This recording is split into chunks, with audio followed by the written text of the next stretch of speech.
So Twitter has been, even under Elon Musk. I mean, obviously, it's a cesspool compared to what it used to be, but it's a good process by which you curate news.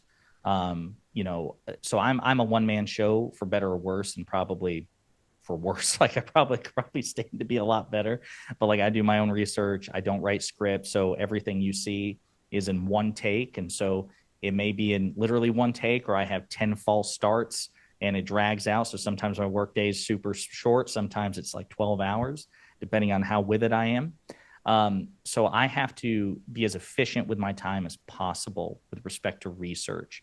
Now, because of my political science degree and the fact that I'm relatively well read, especially on things like theory, so like on separation of powers, checks and balances, and all these things.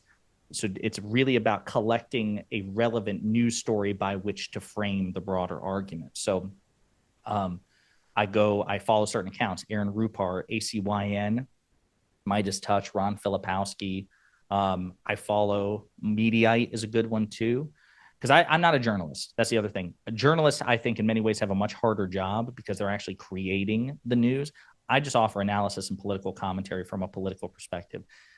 So it's about finding these news stories to frame the actual message, and that's why usually like it's not about one story. There's like a lead in, a hook, because you got to get people's attention, and then I try to beef it up with other relevant stories and other like this poll and that and whatever, and try to make it as robust as possible.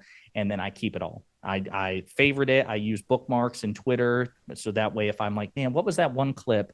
When I hear Donald Trump talk about how presidents should be entitled to absolute immunity, wasn't there a clip of Donald Trump as the sitting president saying that he wants to prosecute Barack Obama, an ex-president, thus revealing that he's an unprincipled, hypocritical loser?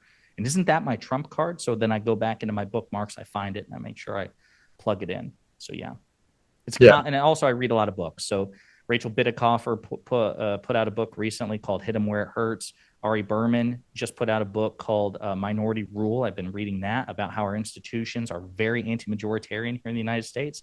And so again, I try to beef it up, and not I try to be more C-SPAN than TMZ, but I do try to add some TMZ flavor just to get people in.